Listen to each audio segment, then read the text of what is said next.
हाँ, तो मेरे क्लास 12th वाले स्टूडेंट्स कैसे हो आप सब और कैसी चल रही है आप सभी की तैयारी।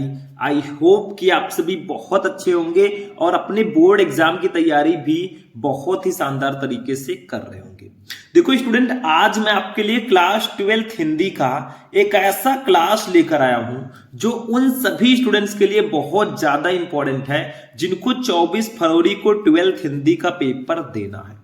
तो अगर आप भी 24 फरवरी को हिंदी का पेपर देंगे तो इस वीडियो को शुरू से लेकर लास्ट तक देखना, क्योंकि आज का ये क्लास बहुत स्पेशल होने वाला है। हमारा टारगेट है कि इस बार हमारे हर एक स्टूडेंट 100 में 95 प्लस लेकर आए और इसी टारगेट को हम अचीव करते हुए आपकी तैयारी करवाएंगे। ठीक है, हमारा टारगेट है पूरे 100 में 100 नंबर लेकर आए। तो आज का ये वीडियो बहुत ज्यादा स्पेशल है। 2025 में 95 प्लस की गारंटी हमारी है, इससे बाहर कुछ नहीं आएगा। पूरा हिंदी आज हम एक ही वीडियो में फिनिश करने वाले हैं। हो सकता है क्लास थोड़ा सा लॉन्ग हो, लेकिन क्लास बहुत ज्यादा इंपॉर्टेंट होगा। देखो क्या क्या हम पढ़ेंगे आज। हम जो हमारा हिंदी का खंड का होता है जिसमें 7 टॉपिक टोटल होते हैं, जैसे बहुविकल्पीय प्रश्न, महत्वपूर्ण गद्यांश, महत्वपूर्ण पद्यांश, लेखक का साहित्यिक परिचय, कवि का साहित्यिक परिचय, कहानी और खंड काव्य, इन सबको हम एक ही वीडियो में पढ़ेंगे।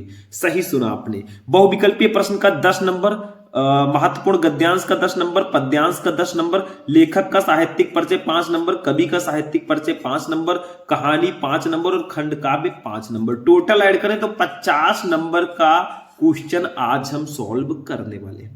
तो टाइम वेस्ट नहीं करेंगे, एक एक को हम स्टार्ट करेंगे। बस आप इस वीडियो को ज्यादा से ज्यादा लाइक करना। हमारा टारगेट है 1000 लाइक अगर आप इस वीडियो को पहुंचा देते हैं ना, तो ऐसे ही मैं आपको सारे सब्जेक्ट की क्लासेस प्रोवाइड कराऊंगा। तो चलिए स्टार्ट करते हैं। चैनल को भी सब्सक्राइब कर लेना। सबसे पहले हम लोग देखेंगे हिंदी के बहुविकल्पीय प्रश्नों को। देखो स्टूडेंट, जब हिंदी के पेपर की बात आती है ना, तो सबसे फर्स्ट टॉपिक जो होता है वो बहुविकल्पीय प्रश्न ही होता है। 5 नंबर हिंदी गद्य साहित्य का होगा, 5 नंबर हिंदी पद्य साहित्य का होगा। तो सबसे पहले हम हिंदी गद्य साहित्य के 5 बहुविकल्पीय प्रश्नों को देखते हैं। देखो सबसे फर्स्ट क्वेश्चन है, कल्पलता निबंध संग्रह है। कल्पलता किसका निबंध है? हरिशंकर प्रसाई का, कन्हैयालाल मिश्र प्रभाकर का, प्रो जी सुंदर रेड्डी का या वासुदेव शरण अग्रवाल का? भैया जो कल्पलता है ना, ये वासुदेव शरण अग्रवाल जी का निबंध संग्रह है। जब आप वासुदेव शरण अग्रवाल जी के साहित्यिक परिचय, उनकी रचनाओं को पढ़ोगे ना, तो आपको पता चल जाएगा कि कल्पलता किसकी रचना है। तो चौथा ऑप्शन बिल्कुल आपका सही होगा। ध्यान से देखना, पूरा वीडियो देखना, क्योंकि अभी तो ट्रेलर है, पिक्चर अभी बाकी है। अभी हम गद्यांश, पद्यांश, जीवन परिचय, कहानी, खंड काव्य जो भी है सबका खात्मा करेंगे। ठीक है, क्योंकि जब तक तोड़ेंगे नहीं तब तक छोड़ेंगे नहीं। दूसरा क्वेश्चन देखो, निम्नलिखित में से कौन सा हजारी प्रसाद द्विवेदी का उपन्यास है? बताइए इसमें कौन सा उपन्यास है जो हजारी प्रसाद द्विवेदी जी का है? चारुचंद्रलेख, पुनर्नवा, अनामदास का पोथा या तट की खोज? तो ये जो तट की खोज है ना, ये हजारी प्रसाद द्विवेदी जी का उपन्यास नहीं है। देखो यहां पे नहीं है लिखा है। निम्नलिखित में से कौन सा हजारी प्रसाद द्विवेदी का उपन्यास नहीं है? देखो बच्चे यहीं पे गलती करते हैं, वो नहीं को नहीं पढ़ते हैं। कभी कभी जल्दबाजी में उनको नहीं दिखता तो प्रॉब्लम हो जाती है। तो ये तट की खोज इनका उपन्यास नहीं है। बाकी जो चारुचंद्रलेख है, पुनर्नवा है, अनामदास का पोथा है, ये इन्हीं का उपन्यास है। चलो तीसरा क्वेश्चन देखते हैं हम लोग अब। बाणभट्ट की आत्मकथा के लेखक कौन है? ये क्वेश्चन अगर आपको नहीं पता तो क्या पता है, बहुत इंपॉर्टेंट है। बाणभट्ट की आत्मकथा के लेखक महावीर प्रसाद द्विवेदी, सरदार पूर्ण सिंह, वासुदेव शरण अग्रवाल या हजारी प्रसाद द्विवेदी? भैया हजारी प्रसाद द्विवेदी जी की रचना है बाणभट्ट की आत्मकथा। देखो जितने भी क्वेश्चन हम आपके सामने ला रहे हैं, देखो ये आपके लेखक जो है ना, जैसे वासुदेव शरण अग्रवाल, हजारी प्रसाद द्विवेदी, इन्हीं से रिलेटेड क्वेश्चन है। तो आपको करना क्या है, इनका साहित्यिक परिचय, इनकी रचनाओं को पढ़ लो और उसी को पढ़कर आप इन क्वेश्चंस का भी आंसर दे सकते हो बहुत इजीली। एक तीर से दो निशाना। चौथा देखो, डॉक्टर वासुदेव शरण अग्रवाल का निबंध संग्रह है। इसमें से कौन सा निबंध संग्रह डॉक्टर वासुदेव शरण अग्रवाल जी का है? माता भूमि, शेष स्मृतियां, विचार प्रवाह, रस मीमांसा? भैया माता भूमि जो है ये डॉक्टर वासुदेव शरण अग्रवाल जी का निबंध है। तो फर्स्ट वाला ऑप्शन बिल्कुल करेक्ट होगा। चलो आगे बढ़ते हैं। 5 नंबर क्वेश्चन, मृगनयनी उपन्यास के लेखक कौन है? ये क्वेश्चन काफी इंपॉर्टेंट है। मृगनयनी उपन्यास, मृगनयनी आपने हाई स्कूल में पढ़ा होगा। भगवती चरण वर्मा, वृंदावन लाल वर्मा, अमृत राय या जैनेन्द्र कुमार? तो भैया ये जो है ये आपके वृंदावन लाल वर्मा जी का उपन्यास है, ठीक है, मृगनयनी। तो ये आपका 5 का दूसरा वाला ऑप्शन बिल्कुल सही होगा, ठीक है। तो इसको आप लोग जरूर पढ़ना, क्योंकि ये जो जो क्वेश्चन मैं बता रहा हूं ना, सारे के सारे क्वेश्चन बहुत ज्यादा इंपॉर्टेंट है, ठीक है। अब हम लोग आगे बढ़ेंगे। आगे बढ़ने से पहले मैं आपसे एक क्वेश्चन करना चाहूंगा, क्योंकि क्वेश्चन करना जरूरी है ताकि आप लोग उसका आंसर देंगे किसमें? कमेंट बॉक्स में, ठीक है। चलो हम क्वेश्चन करते हैं, पुनर्नवा किसकी रचना है? आप लोग बताइएगा, पुनर्नवा, ठीक है, पुनर्नवा ये किसकी रचना है? इसका आंसर आपको कमेंट बॉक्स में देना है। तो 5 क्वेश्चन हमारे हो गए। अभी 5 क्वेश्चन और हैं जो हिंदी पद्य साहित्य से मैंने लिया है। देखो, खुमान रासो के रचयिता कौन है? खुमान रासो इसके रचयिता कौन है? नरपत नाल्य, दलपत विजय, चंद्रवरदाई या जगनिक? भैया ये दलपत विजय जी की रचना है, खुमान रासो। तो सेकंड वाला ऑप्शन बिल्कुल सही होगा। ध्यान से समझना क्वेश्चंस को, ध्यान से कॉपी पेन लेकर बैठना। जितनी भी चीजें मैं बता रहा हूं सारा का सारा क्वेश्चन इंपॉर्टेंट है। 24 फरवरी को जा रहे हो हिंदी का पेपर देने, तो इनको जरूर पढ़ के जाना, क्योंकि इस बार हमें है बोर्ड एग्जाम में आग लगाना, ठीक है। आग नहीं लगाना है, मतलब कुछ करके दिखाना है। चलो 7 नंबर क्वेश्चन, कीर्ति लता के रचनाकार कौन है? कीर्ति लता इसके रचनाकार कौन है? सारंगधर, दलपति, जगनिक या विद्यापति? भैया विद्यापति जो है ये कीर्ति लता के रचनाकार हैं। फटाफट आंसर हम देते चलते हैं। अभी तो पार्टी शुरू हुई है, अभी तो हमारा स्टार्टिंग है। देखो इस क्लास में अभी अभी मैं क्या आपको बताता हूं, आगे आगे देखो, ठीक है। तो ध्यान से समझना। पृथ्वीराज रासो का रचना काल है। पृथ्वीराज रासो जो है वो किस काल के रचनाकार है? वीर गाथा काल, भक्ति काल, रीति काल या आधुनिक काल? भैया वो वीर गाथा काल के रचनाकार है पृथ्वीराज रासो, ठीक है। तो वीर गाथा काल सही होगा। 9 नंबर देखो, हिंदी का प्रथम महाकाव्य माना जाता है। ये क्वेश्चन बहुत इंपॉर्टेंट है, जरूर पढ़ लेना। हिंदी का प्रथम महाकाव्य किसको माना जाता है? देखो, रामचरितमानस, पद्मावत, पृथ्वीराज रासो या रामचंद्रिका? तो इसका राइट आंसर हो जाएगा ऑप्शन नंबर 3, पृथ्वीराज रासो। पृथ्वीराज रासो को हिंदी का प्रथम महाकाव्य माना जाता है। चलो 10 नंबर क्वेश्चन पे हम लोग आते हैं, अपना लास्ट ऑब्जेक्टिव पे। परमाल रासो का रचना काल है। परमाल रासो जो है वो किस काल के रचनाकार है? ये आपसे पूछा जा रहा है। आदिकाल, भक्तिकाल, रीतिकाल या आधुनिक काल? भैया आदिकाल के रचनाकार है परमाल रासो, तो फर्स्ट ऑप्शन बिल्कुल सही होगा।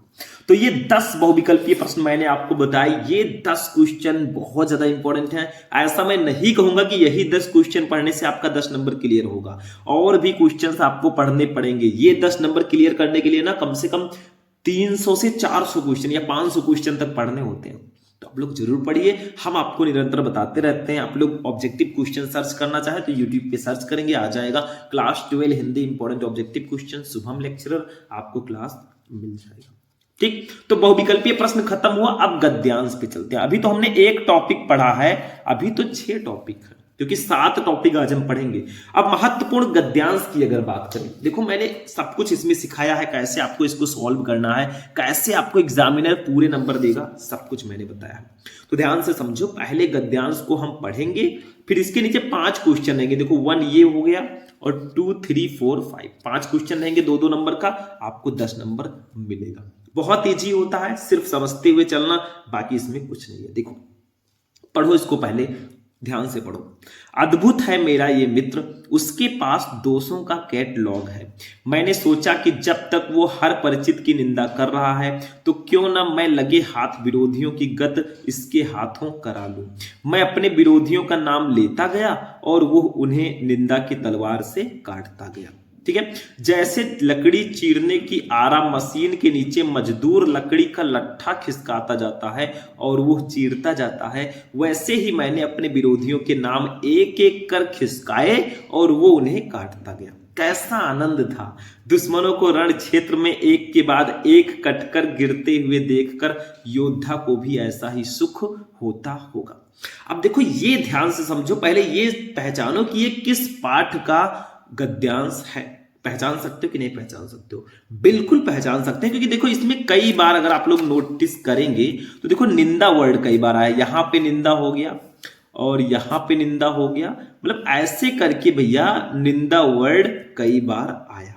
इसका मतलब ये निंदा रस चैप्टर का गद्यांश है और इसके लेखक हैं हरिशंकर परसाई जी। क्योंकि अगर आपको पाठ का नाम पता है, आप लेखक का नाम बहुत आसानी से फाइंड आउट कर सकते हैं। पहले आपको पढ़ना होगा कि हाँ भैया राष्ट्र का स्वरूप जो है उसके लेखक वासुदेव शरण अग्रवाल है, अशोक के फूल के डॉक्टर हजारी प्रसाद द्विवेदी हैं, निंदा रस के हमारे हरिशंकर परसाई जी हैं। ऐसे आप पढ़ लेना पहले से। अब चलो इसका आंसर देते हैं खूब प्यार से। फर्स्ट है उपयुक्त गद्यांश के पाठ और लेखक का नाम लिखिए। तो हम करेंगे क्या, देखो 2 नंबर हमारा इससे कंप्लीट होगा। तो इसको सॉल्व कैसे करेंगे, देखो यहां से मैंने जो सॉल्व किया है ना, ऐसे आपको सॉल्व करना है। प्रश्नोत्तर संख्या डालकर लिखना है पहले, जैसे अद्भुत है फिर डॉट डॉट डॉट डॉट करके इसका लास्ट वर्ड, मतलब फर्स्ट वर्ड फिर लास्ट वर्ड। तो अद्भुत है dot dot dot dot dot dot करके होता होगा, ऐसे लिख दोगे। क्यों लिखना है, क्योंकि 2 गद्यांश दिए रहेंगे, करना आपको एक ही है। अब एग्जामिनर को कैसे पता चलेगा आपने कौन सा किया है, तो ऐसे आप लोग लिख देना। सबसे फर्स्ट क्वेश्चन है उपयुक्त गद्यांश के पाठ और लेखक का नाम लिखो। तो हम लिखते हैं, देखो फर्स्ट संदर्भ के रूप में हमने लिख दिया। आप डायरेक्टली भी लिख सकते हैं, पाठ का नाम निंदा रस, लेखक का नाम हरिशंकर परसाई, ऐसे भी आप लिख सकते हैं, लेकिन मैं संदर्भ के रूप में बता रहा हूं। ऐसे लिखोगे तो भी पूरे नंबर मिलेंगे, दोनों तरीका सही है। देखो लिखेंगे प्रस्तुत गद्यांश हमारी पाठ्य पुस्तक के गद्य भाग में संकलित तथा हिंदी के प्रसिद्ध व्यंग्यकार श्री हरिशंकर परसाई द्वारा लिखित निंदा रस शीर्षक निबंध से अवतरित है। देखो इसमें हमारा पाठ का नाम आ गया निंदा रस, लेखक का नाम आ गया श्री हरिशंकर परसाई, बस ये बिल्कुल सही होगा। अगर ऐसे संदर्भ लिखोगे तो एग्जामिनर कहेगा ले बेटा 2 में 2 नंबर ले, इस पे तेरा ही हक है। तो बिल्कुल ऐसे आपको लिखना है। दूसरा क्वेश्चन देखते हैं। अब इसको मैं हटाता हूं, दूसरा क्वेश्चन नहीं, इसको यहीं पे रहने देता हूं क्योंकि हमें गद्यांश में समझना होगा। दूसरा क्वेश्चन देखो क्या है, रेखांकित अंश की व्याख्या कीजिए। मतलब देखो यहां से अगर आप लोग पढ़ोगे यहां से यहां तक, तो इसके नीचे आपको रेखाएं दिख रही हैं। देखो अद्भुत है मेरा ये मित्र, उसके पास 200 का कैटलॉग है। मैंने सोचा कि जब वो हर परिचित की निंदा कर रहा है तो क्यों ना मैं लगे हाथ विरोधियों की गत इसके साथ करा लूं।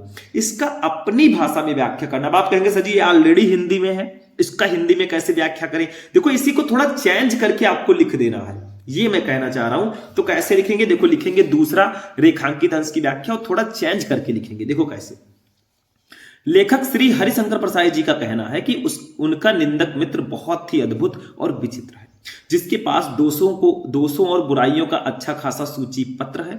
उनके सम्मुख जिस किसी की भी चर्चा छिड़ जाती है वो उसी की निंदा में 4-6 वाक्य बोल दिया करता था।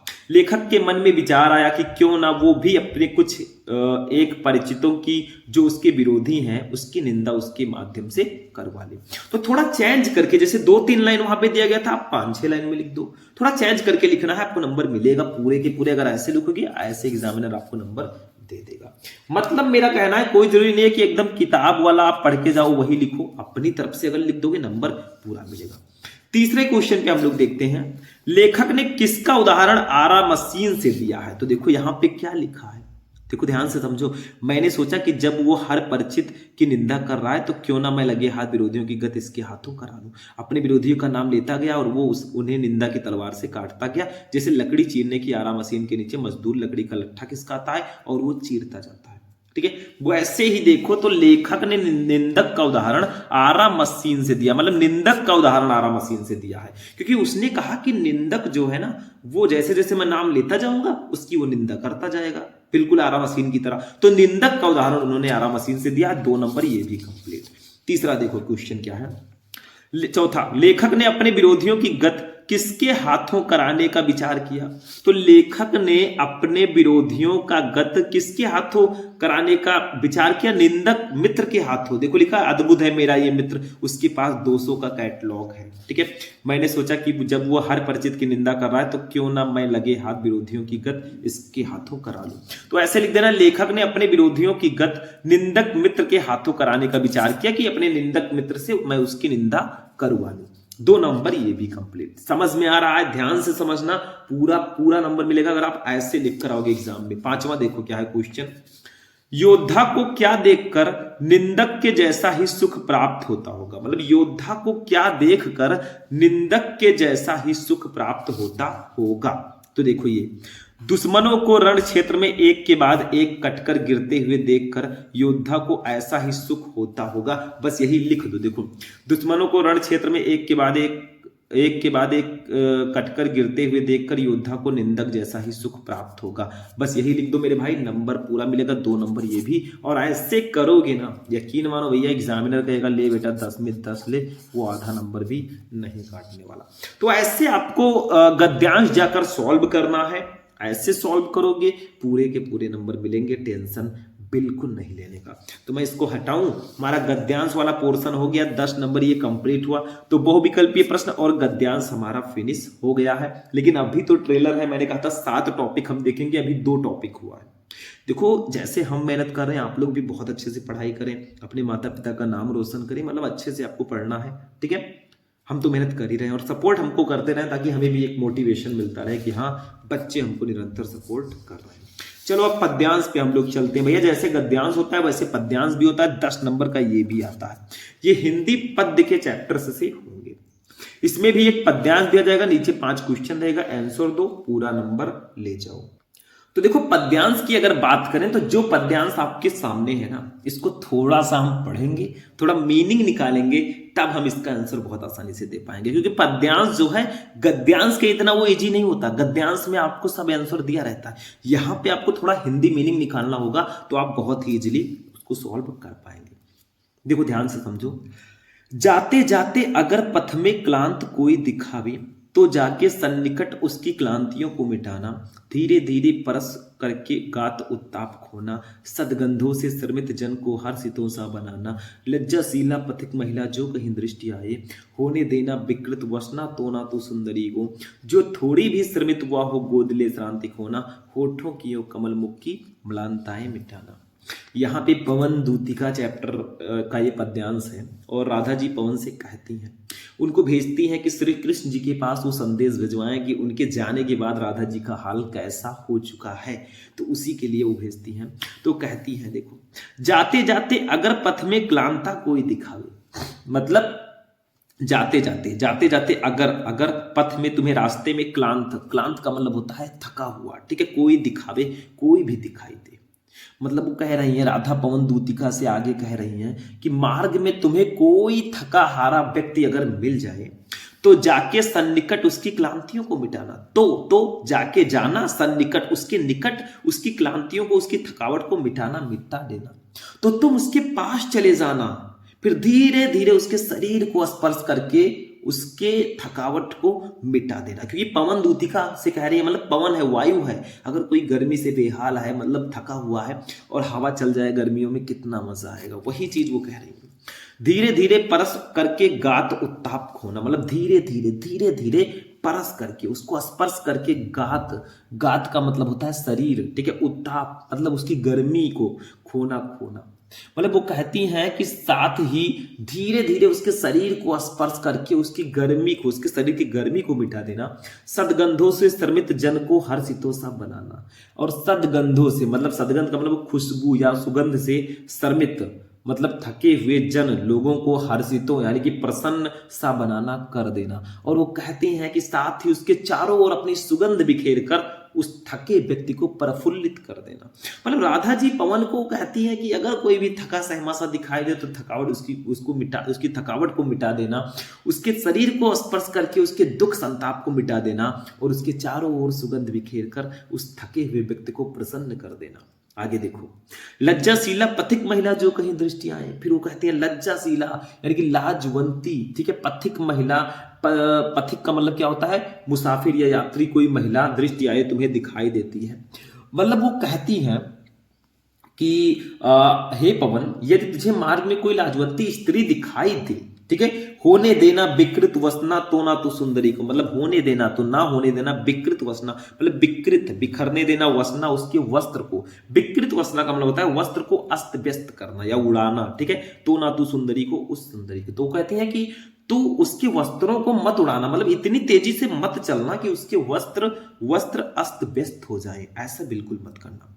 जो थोड़ी भी श्रमित हुआ हो गोद ले शांति खोना, मतलब जो थोड़ी भी, अगर वो थोड़ी भी श्रमित थकी हुई हो, ठीक है, तो गोद ले, तो उसको अपनी गोद में लेकर श्रांति, श्रांति को खो देना। श्रांति का मतलब होता है थकान को मिटा देना। तो कहती है वो थोड़ी भी थकी हुई दिखाई दे तो उसने उसे अपनी गोद में लेकर उसकी थकान को मिटा देना।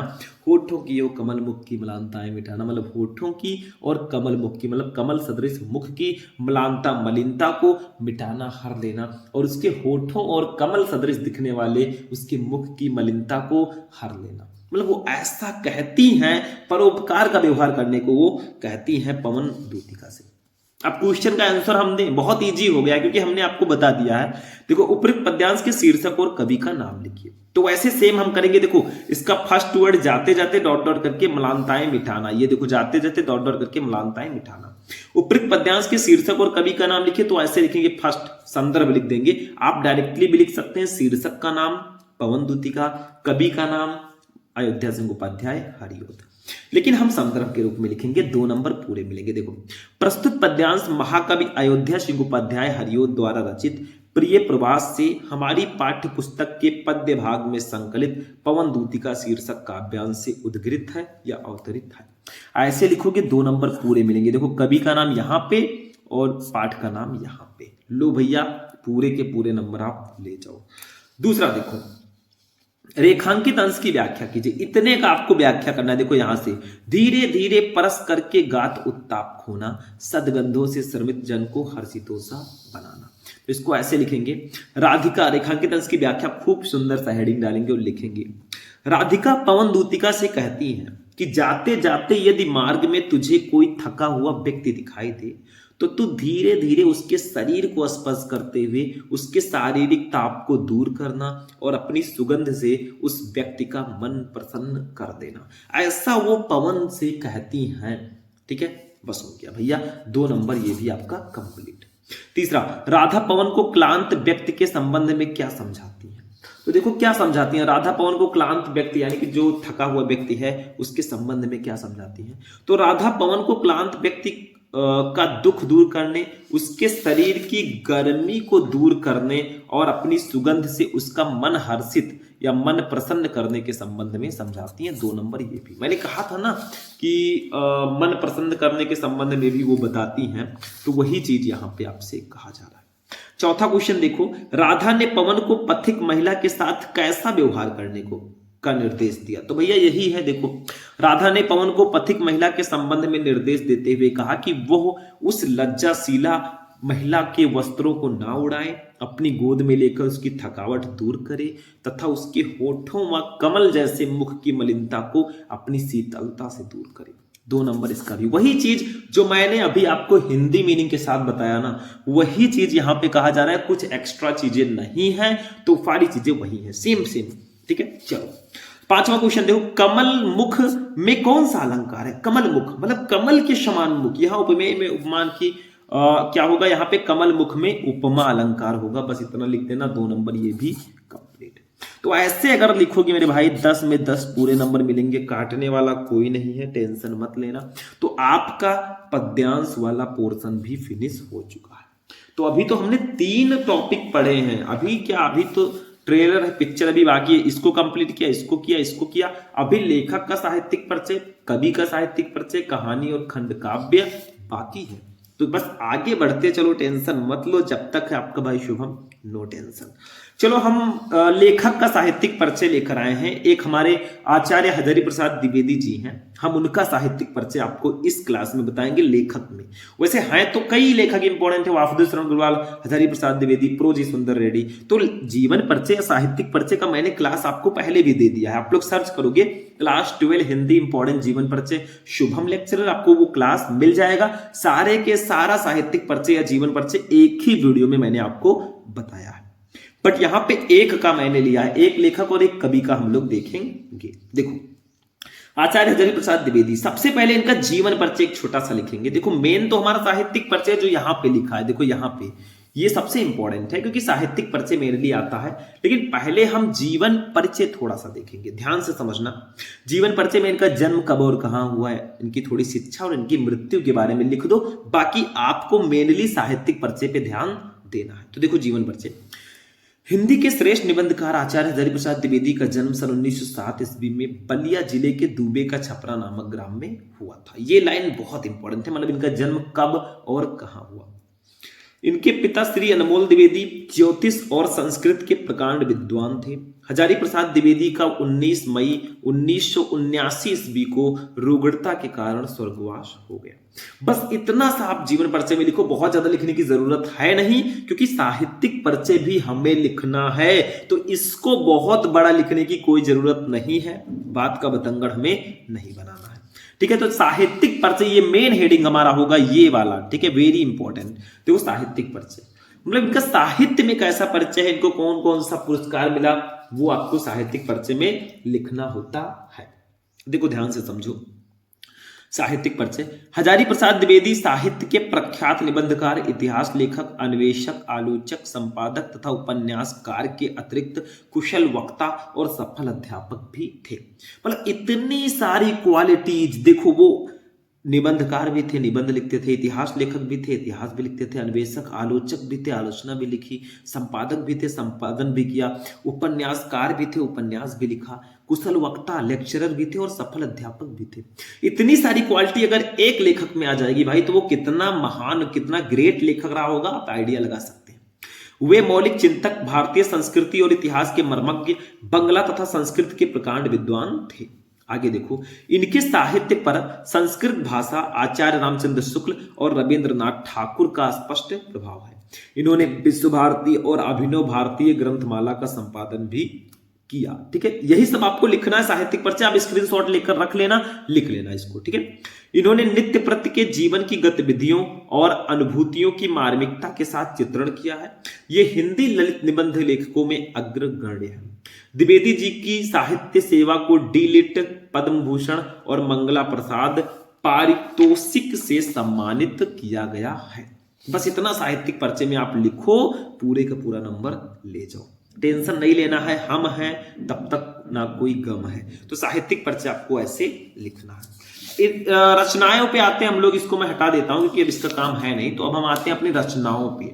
रचनाएं भी लिखना बहुत जरूरी है, क्योंकि 2 नंबर तो इसी का मिलता है, 3 नंबर साहित्यिक परिचय का, 2 नंबर रचनाओं का। तो देखो इनकी प्रमुख रचनाएं निम्न है। इनकी रचनाएं कौन कौन सी हैं वो समझो।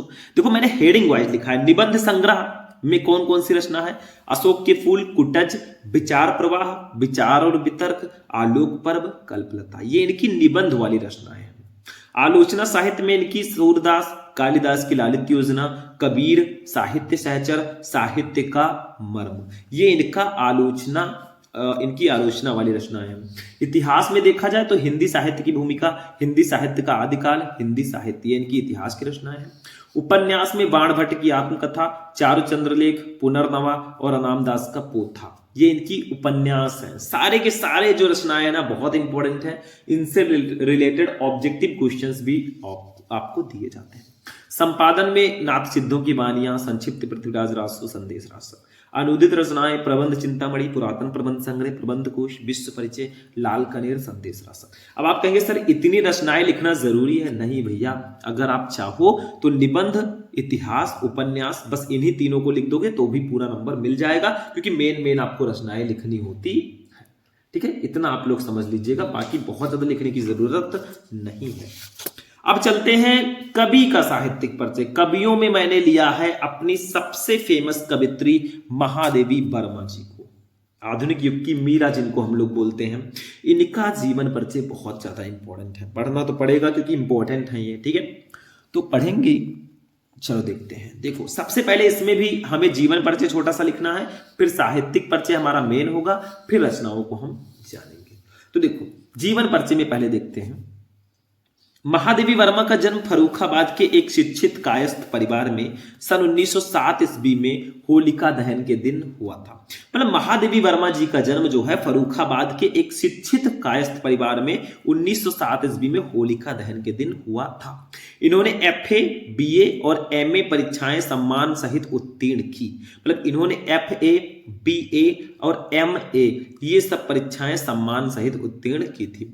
11 सितंबर 1987 ईस्वी को इस महान लेखिका का स्वर्गवास हो गया और आखिरकार वो दिन आ ही गया, 11 सितंबर सन 1987, और इस दिन इस महान लेखिका का स्वर्गवास हो गया। ठीक है, तो ये इनका जीवन परिचय होगा। साहित्यिक परिचय की अगर हम लोग बात करें स्टूडेंट, तो साहित्यिक परिचय को हम देखेंगे। साहित्यिक परिचय में इनका साहित्य में कैसा परिचय है, कौन कौन से पुरस्कार मिले, ये सब आपको लिखना होता है। देखो ध्यान से समझो। महादेवी वर्मा जी का प्रमुख रचना क्षेत्र काव्य है। इनकी गणना छायावादी कवियों की बृहत चतुष्टयी, जो छायावादी कवियों की चतुष्टयी है ना, प्रसाद जिसमें जयशंकर प्रसाद जी हैं, सुमित्रानंद पंत जी हैं, सूर्यकांत त्रिपाठी निराला जी हैं और महादेवी वर्मा जी हैं, इसमें होती है। मतलब छायावादी कवित्री ये हैं और छायावादी कवियों का जो 4 सबसे फेमस कवि है ना, उनमें इनकी गणना होती है। इनके काव्य में वेदना की प्रधानता, इनकी जो काव्य रचना है ना, उसमें वेदना की प्रधानता है। काव्य के अतिरिक्त इनकी बहुत सी श्रेष्ठ गद्य रचनाएं भी हैं। चांद पत्रिका का संपादन करके इन्होंने नारी को अपनी स्वतंत्रता और अधिकारों के प्रति सजग किया है। भारत के राष्ट्रपति से इन्होंने पद्म भूषण की उपाधि प्राप्त की। हिंदी साहित्य सम्मेलन की ओर से इन्हें सेक्सरिया पुरस्कार तथा मंगला प्रसाद पारितोषिक मिला। ठीक है, फिर उसके बाद देखो मई 1983 ईस्वी में भारत भारती तथा नवंबर 1983 ईस्वी में यामा पर ज्ञानपीठ पुरस्कार से इन्हें सम्मानित किया गया। बहुत सारे पुरस्कार इनको मिले और ये उस लायक हैं, उस हकदार हैं उस सम्मान के। ठीक है, तो ये इनका साहित्यिक परिचय होगा। आप लोग चाहे तो इसका स्क्रीनशॉट लेकर रख सकते हैं, काम आएगा मेरे भाई। रचनाओं पे अगर हम लोग चलें तो ये मेनली काव्य रचनाएं ज्यादातर इन्होंने की है, लेकिन महादेवी वर्मा जी की प्रमुख रचनाएं निम्न है। देखो काव्य में इन्होंने निहार, रश्मि, नीरजा, सांध्य गीत, दीपशिखा, यामा, ये इनकी काव्य की रचनाएं हैं।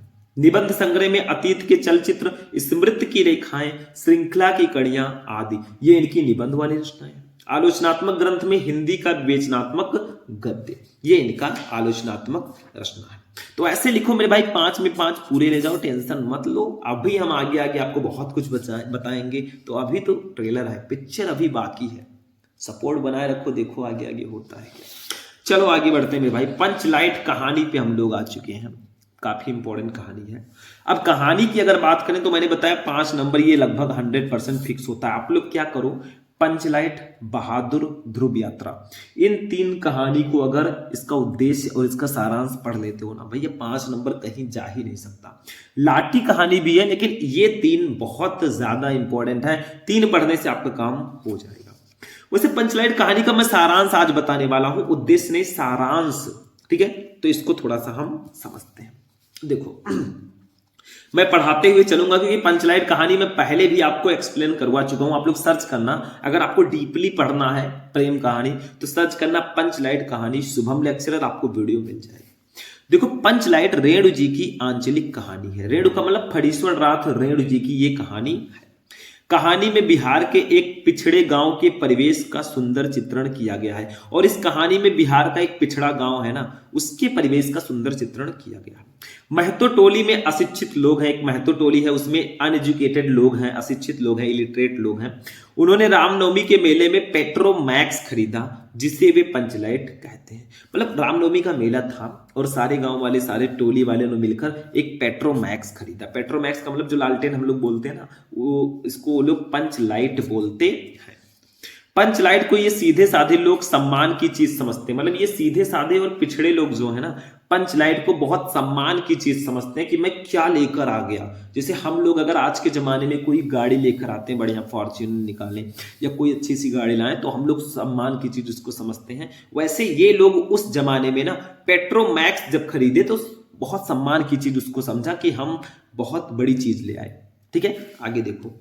पंचलाइट को देखने के लिए टोली के सभी बालक, औरतें और मर्द इकट्ठा हो जाते हैं। मतलब पंचलाइट को देखने के लिए उस टोली के ना जितने भी बालक हैं, औरतें हैं, मर्द हैं, सब इकट्ठा हो जाते हैं कि आज ले आए हैं। ठीक है, लेकिन जमाना देखो कैसे बदल रहा है। पहले लोग साइकिल लाते थे तो गांव वाले सब देखने आते थे, आसपास के लोग। फिर मोटरसाइकिल लाते थे, बाइक तो सब लोग देखने आते थे। ठीक है, लेकिन अब अगर कोई बाइक लेकर आता है, कोई देखने उखने जल्दी नहीं जाता। रास्ते में मिल गए तो हाँ भैया क्या हाल चाल, बहुत अच्छी गाड़ी है, बस इतना हो जाता है। समय बदल रहा है मेरे भाई, पैसा सबके पास हो रहा है लेकिन समय किसी के पास नहीं है। देखो सरदार अपनी पत्नी को आदेश देता है कि शुभ कार्य को करने से पहले वो पूजा पाठ का प्रबंध कर ले। मतलब सरदार जो है उस गांव के, वो अपनी पत्नी जी को आदेश देते हैं कि शुभ काम है, पंचलाइट जलवाना है, तो आप पूजा पाठ का प्रबंध कर ले। सभी उत्साहित हैं, परंतु समस्या उठती है कि पंचलाइट जलाएगा कौन। देखो पढ़े लिखे लोग तो वो है नहीं। अब सब लोग बहुत खुश थे, लेकिन यार पंचलाइट जलाना कोई जानता ही नहीं था वहां पे। तो अब समस्या यही उठती है कि पंचलाइट कौन जलाएगा। सीधे साधे लोग पेट्रोमैक्स को जलाना भी नहीं जानते, और सीधे साधे लोग जो है उसको जलाना जानते नहीं है। अब एंट्री होगी हमारे इस कहानी के हीरो यानी कि गोधन की, जो गांव की ही एक मुनरी नाम की लड़की से प्रेम करता था। तो क्या हुआ कि मुनरी की माँ जो गुलरी काकी है ना, उन्होंने पंचों से या सरदार से शिकायत कर दी थी कि गोधन हमारे घर के सामने से सलीमा का गाना गाते हुए निकलता, सनम रे मैं तेरा सनम हुआ रे। ठीक है, तो गोधन को गांव वालों ने बाहर निकाल रखा था। अब ट्रेलर देखो यहाँ पे, इस टोली में गोधन नाम का एक युवक है, वो गांव की मुनरी नाम की एक युवती से प्रेम करता है। भाई लव है, लवेरिया किसी से भी कभी भी हो सकता है। ठीक है, इसमें जात धर्म या फिर स्टेटस नहीं देखा जाता है। मुनरी की माँ ने पंचों से गोधन की शिकायत की थी कि वो उसके घर के सामने से सिनेमा का गाना गाकर निकलता है। मतलब अब भाई किसी की बेटी के सामने किसी की माँ जो है अपनी बेटी को कैसे, कोई लड़का लाइन मार रहा है तो माँ कैसे देख पाएगी। ठीक है, देखो इस कारण पंचों ने उसे जात से निकाल रखा है। मुनरी को पता है कि गोधन पंचलाइट जला सकता है। गांव वाले जब पंचलाइट लेकर आए हैं, कोई जलाना नहीं जानता है, तो गोधन को अब बुलाना पड़ेगा। उसको गांव से निकाल रखा था, लेकिन अब उसको बुलाना पड़ेगा, क्योंकि गांव की इज्जत का सवाल है। आसपास के गांव वाले लोग मजा ले रहे हैं कि आप पंचलाइट ले आए, जलाना जानते ही नहीं है, तो मजा लेंगे। ठीक है, अब होता क्या है कि वो चतुराई से ये बात पंचों तक पहुंचा देती है। जो मुनरी है वो चालाकी से ये बात पंचों तक पहुंचा देती है। ठीक है, पंच गोधन को पुनः जाति में ले लेते हैं। मतलब गोधन आता है, पंचलाइट को जला देता है, गांव वाले बहुत खुश होते हैं, और पंच जो है गोधन को पुनः अपनी जात में ले लेते हैं। वो पंचलाइट को जला देता है। मुनरी की मां गुलरी काकी प्रसन्न होकर गोधन को शाम के भोजन का निमंत्रण देती है। देखो वही गुलरी काकी जो गोधन के इस व्यवहार से, मतलब वो जो गाना गाकर निकलता था उससे वो प्रसन्न नहीं थी। अब वो खुद गोधन को डिनर के लिए इनवाइट करते हैं, रात्रि के भोजन के लिए। मतलब इतनी खुश हैं वो। पंच भी अति उत्साहित होकर गोधन को कह देते हैं तुम्हारा सात खून माप, खूब गाओ सलीमा का गाना। और जो पंचायत वाले हैं ना, वो भी खूब खुश रहते हैं। वो गोधन को कह देते हैं तुम्हारा सात खून माप, तुम खूब गाओ सलीमा का गाना। कोई भी गाना गाओ अरिजीत सिंह का। चलो, पंचलाइट की रोशनी में लोग भजन कीर्तन करते हैं तथा उत्सव मनाते हैं। कहानी का कथानक सजीव है। सीधे साधे अनपढ़ लोगों की संवेदनाओं को वाणी देने में हमारे रेणु जी समर्थ रहे हैं। ठीक है, इस कहानी में आंचलिक जीवन की सजीव झांकी प्रस्तुत की गई है। बस ये हो गया आपका भैया सारांश, 5 नंबर कंप्लीट। आप स्क्रीनशॉट लेना चाहे तो मैं यहाँ पे रोक रहा हूँ, आप लोग स्क्रीनशॉट ले सकते हैं। ठीक है, अब देखो स्टूडेंट, आज का हमारा क्लास यहीं पर फिनिश होगा। हमने क्या किया कि 7 टॉपिक एक ही वीडियो में आपको बताया। बहुविकल्पीय प्रश्न, गद्यांश, पद्यांश, साहित्यिक परिचय, लेखक और कवि का, और कहानी। अब आप कहेंगे सर जी खंड काव्य आपने नहीं बताया। जी मैंने खंड काव्य नहीं बताया। क्यों? क्योंकि खंड काव्य जो है ये जिला वाइज होता है। जैसे आप यूपी से हैं, यूपी के कुछ जिलों में रश्मि रथी, कुछ जिलों में मुक्तियागी, कुछ जिलों में श्रवण कुमार, कुछ जिलों में त्यागपति, कुछ जिलों में आलोक वृत्त। ठीक है, तो ऐसे ऐसे जिला वाइज होता है। तो उसको मैं पार्टिकुलर नहीं बता सकता, क्योंकि हम पूरे यूपी वाले पूरे स्टूडेंट्स को पढ़ाते हैं। तो आप उसको जो आपके जिले में है उसको पढ़ लेना, बाकी मैंने आपको बता दिया। तो आज का वीडियो कैसा लगा? वीडियो को ज्यादा से ज्यादा लाइक करना, चैनल को सब्सक्राइब कर लेना, और ऐसे ही क्लासेस मैं आपके लिए रेगुलर लाता रहूंगा। तो चलिए फिर हम लोग मिलेंगे किसी नेक्स्ट वीडियो में नेक्स्ट टॉपिक के साथ। तब तक के लिए जय हिंद।